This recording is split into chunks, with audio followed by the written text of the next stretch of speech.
अस्सलाम वालेकुम व्यूअर्स। आज जो मैं आपके साथ डिस्कस करने लगा हूँ ये है इंग्लिश लैंग्वेज में यूज़ होने वाले नाउन और प्रोनाउन। बहुत ही कॉमनली इनका नाम सुनने में आता है कि जी नाउन है या प्रोनाउन है, और बहुत सारे स्टूडेंट्स को इसका बिल्कुल आइडिया नहीं होता कि नाउन कौन सा होता है, प्रोनाउन कौन सा होता है, वर्ब क्या चीज़ है, इन इन चीज़ों का। तो आज की इस छोटी सी क्लास में मैं आपके साथ शेयर करने लगा हूँ कि नाउन कौन से होते हैं और उनकी इकसाम कितनी होती हैं और इंग्लिश सेंटेंसेस में कैसे ये इस्तेमाल होते हैं। तो सबसे पहले हम डिस्कस करते हैं नाउन को। व्यूअर्स, ये इंग्लिश के वो अल्फाज जो कि इस दुनिया में पाई जाने वाली किसी भी चीज़, कोई जानदार चीज़ हो सकती है, कोई बेजान, कोई जगह, कोई ख्याल, किसी जज्बा को जाहिर करते हैं, वो सारे के सारे अल्फाज नाउन कहलाते हैं। मसलन जैसे आप देख सकते हैं कि Imran, leopard, Mumbai, Delhi, France, courage, love, hate, Karachi, London, USA, ये सब के सब अल्फाज नाउन है। और इन जैसे दूसरे बहुत सारे अल्फाज जो किसी भी चीज़ को, किसी जज्बा को, किसी ख्याल को जाहिर कर रहे होते हैं, वो नाउन कहलाते हैं। अब इसकी एक एग्जांपल देख लें। देखिए, the boy and girl were holding hands as they cross the road on the way to village. अब इस सेंटेंस में boy, girl, hands, road, way, village, ये सारे के सारे नाउन हैं।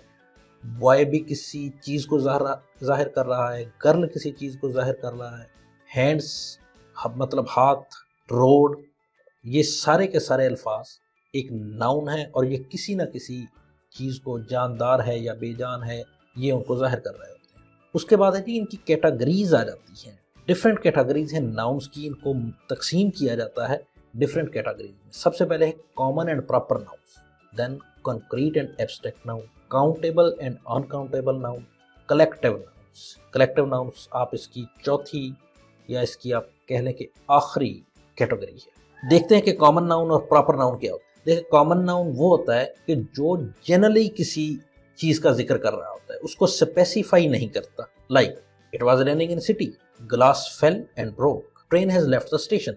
अब इन सेंटेंसेस में आप देखें कि सिटी कोई भी हो सकता है, दुनिया जहान का कोई शहर, उसको सिटी लिखा जा सकता है। Glass fail and broke, glass भी मतलब कोई कॉमन चीज़ है। Train has left the station, अब स्टेशन ये भी एक उसको स्पेसिफाई नहीं किया गया, कोई भी स्टेशन हो सकता है वो। उसके बाद है प्रॉपर नाउन्स, ये वो अल्फाज जो कॉमन नाउन्स के अगेंस्ट चीज़ को स्पेसिफाई कर देते हैं। अब इसकी एग्जांपल देखें। It was raining in Karachi, Ali enjoyed spending time with Saima in New York, Toyota is an important car maker. अब इन सेंटेंसेस में कराची एक मतलब एक सिटी है और उसको स्पेसिफाई किया गया है कि कराची सिटी में बारिश हो रही थी। ठीक है, अली और साइमा ये दोनों मतलब किसी चीज़ को जाहिर कर रहे हैं, दोनों अशखास को जाहिर कर रहे हैं और फिर उनका नाम लेकर बताया जा रहा है, इसलिए ये दोनों प्रॉपर नाउन है। न्यूयॉर्क भी सिटी को स्पेसिफाई किया गया है, ये भी प्रॉपर नाउन है।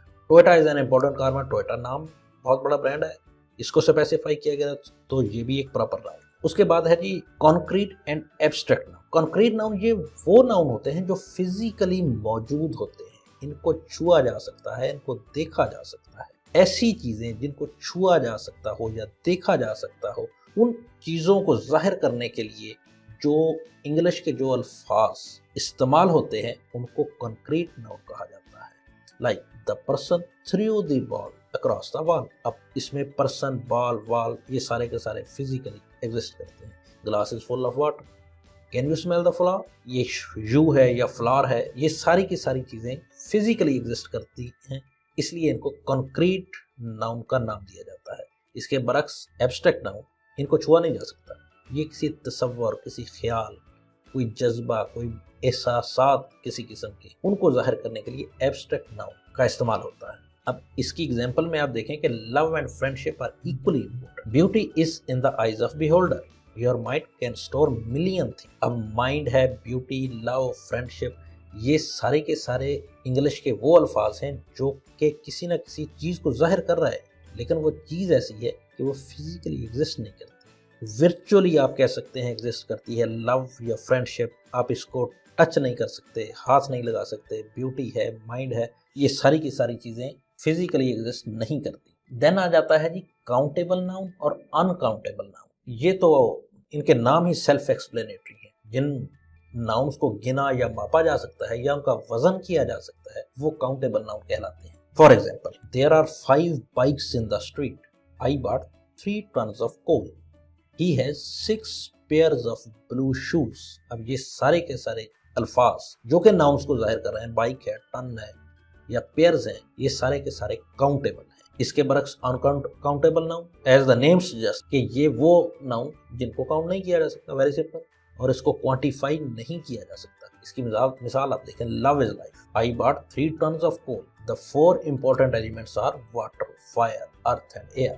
اب love, life, یہ وہ چیزیں جن کو کاؤنٹ نہیں کیا جا سکتا. I bought 3 tons of coal. Countable nouns کی ایگزامپل جب ہم نے دیکھی تو اس میں ٹنس کو دیکھا کہ وہ ایک کاؤنٹیبل ناؤن ہے. اسی سینٹینس میں کول, اس کو کاؤنٹ نہیں کیا جا سکتا. کتنی مقدار ہے اس کی, کتنا وزن ہے, کوئی آئیڈیا نہیں ہے, اس لیے اس کو انکاؤنٹیبل ناؤن کہا گیا. Same is the case with water, fire, earth and air. یہ سارے کے سارے الفاظ انکاؤنٹیبل. دین جی اس کی نیکسٹ کیٹیگری ہے کلیکٹیو ناؤن. یہ وہ ناؤن جو کسی گروپ آف پیپل کو ظاہر کرتے ہیں یا چیزوں کے کسی گروپ کو ظاہر کرتے ہیں. ایسے گروپس کو ظاہر کرنے کے لیے انگلش کے جو الفاظ استعمال ہوتے ہیں ان کو کلیکٹیو ناؤن بولا جاتا ہے. ایگزامپل آپ کے سامنے, مطلب کلاس, ٹیم, آڈینس, فیملی, یہ سارے کے سارے کلیکٹیو ناؤن ہیں. آپ دیکھیں, I am proud of my team. اب ٹیم میں کتنے لوگ ہیں, 1 ہے, 10 ہیں, 20 ہیں, 50 ہیں. ان سب کو, اس پورے گروپ کو ظاہر کرنے کے لیے ٹیم کا لفظ استعمال کیا گیا, اور ٹیم کا جو لفظ ہے وہ کلیکٹیو ناؤن. اسی طرح teacher told the class about her parent. Class میں کتنے اسٹوڈنٹس ہیں, کوئی آئیڈیا نہیں ہے. ان سب اسٹوڈنٹس کو ظاہر کرنے کے لیے کلاس کا لفظ استعمال کیا گیا اور وہ کلیکٹیو ناؤن. آسٹریلین ٹیم وان دا میچ. دیکھیں اس میں بھی ٹیم, کوئی آئیڈیا نہیں ہے کہ کتنے پلیئرس ہیں. اس گروپ کو ظاہر کرنے کے لیے ٹیم کا لفظ استعمال کیا گیا ہے جو کہ کلیکٹیو ناؤن. اس کے بعد آ جاتا ہے جی پروناؤن. یہ انگلش کے وہ الفاظ ہوتے ہیں کہ جن کو پراپر یا کامن ناؤن کی جگہ پر استعمال کیا جاتا ہے. یہ انگلش کے اسی سینٹینس یا پیراگراف میں پہلے سے موجود کامن یا پراپر ناؤن کی طرف اشارہ کر رہے ہیں. آپ کہہ سکتے ہیں کہ وہ الفاظ جن کو کسی بھی ناؤن کی جگہ پر استعمال کیا جا سکے وہ پروناؤن کہلاتا ہے. آئی ہوپ کہ آپ سمجھے ہوں گے کہ انگلش کے اسی سینٹینس میں جو کہ ایک ناؤن کو آلریڈی ڈسکس کر رہا ہوتا ہے, اسی سینٹینس میں آگے جا کے اس ناؤن کی جگہ پر یہ الفاظ استعمال ہوتے ہیں. ان کو پروناؤن کہا جاتا ہے اور یہ اسی ناؤن کی طرف اشارہ کر رہے ہوتے ہیں جو کہ پہلے سے ڈسکس ہو رہا ہوتا ہے. اس کی آپ ایگزامپل دیکھیں. Look at Zeeshan. Zeeshan is a good boy. Zeeshan is handsome also. اب سینٹینسز کو دیکھ لیں کہ یہ آپ کو آکورڈ لگ رہا ہے کیونکہ ہر بار ذیشان کا لفظ استعمال ہو رہا ہے. اب دیکھیں, look at Zeeshan, he is a good boy, he is handsome also. اب ہی کا لفظ ذیشان کو ریپلیس کر رہا ہے. ذیشان اٹ سیلف ایک ناؤن ہے اور یہ پراپر ناؤن ہے. اس پراپر ناؤن کو ایک دفعہ استعمال کیا گیا ہے, اس کے بعد اس پراپر ناؤن کو ہی کے ساتھ ریپلیس کر دیا گیا ہے اور ہی جو ہے وہ پروناؤن کہلاتا ہے. یہ سارے کے سارے الفاظ جو کہ آپ کے سامنے لکھے آ رہے ہیں یہ انگلش کے مختلف سینٹینسز میں مختلف طریقوں سے استعمال ہوتے ہیں اور یہ سارے کے سارے pronoun. I, we, he, she, they, whom, with, those, that, what, with. مطلب یہ آپ بھی ڈیلی انگلش میں کچھ نہ کچھ یہ پڑھتے بھی رہتے ہوں گے, یوز بھی کرتے رہتے ہوں گے. مقصد آپ کو صرف بتانا یہ ہے کہ انگلش میں ان الفاظ کو پروناؤن کا لفظ ان کے لیے استعمال کیا جاتا ہے. اس کے بعد اس کی بھی کیٹیگریز ہیں. جس طرح ناؤنس کی کیٹیگری ہیں اسی طرح پروناؤنس کی بھی کیٹیگریز ہیں. دیکھیں, personal pronoun, reflexive pronouns, relative pronoun, interrogative pronoun, indefinite pronoun, demonstrative pronoun, possessive pronouns. یہ ساری کی ساری کیٹیگریز پروناؤنس کی ہوتی. پہلے ہم ڈسکس کرتے ہیں پرسنل پروناؤن. تو ویئرس پرسنل کا لفظ پرسن سے ہے. آپ دیکھ رہے ہیں کہ یہ کسی بھی پرسن کے لیے جو الفاظ استعمال ہوتے ہیں وہ پرسنل پروناؤن کہلاتے ہیں. Like this car belongs to us. Aijaz read the book and he pointed out some errors. The matter is between you and me. They went to the zoo. ان میں یہ دیکھ لیں کہ اب یو, می, دے, ہی, اس, یہ سارے کے سارے الفاظ ایک پرسن یا زیادہ اشخاص کو ظاہر کر رہے ہیں, اس لیے ان کو پرسنل پروناؤنس کا لفظ استعمال کیا جاتا ہے. اس کے بعد ہے جی ریفلیکسو پروناؤن. انگلش کے وہ الفاظ جو اس وقت استعمال ہوتے ہیں جب سبجیکٹ اور آبجیکٹ ایک ہی ہو, ایسے الفاظ کو ریفلیکسو پروناؤن کہا جاتا ہے.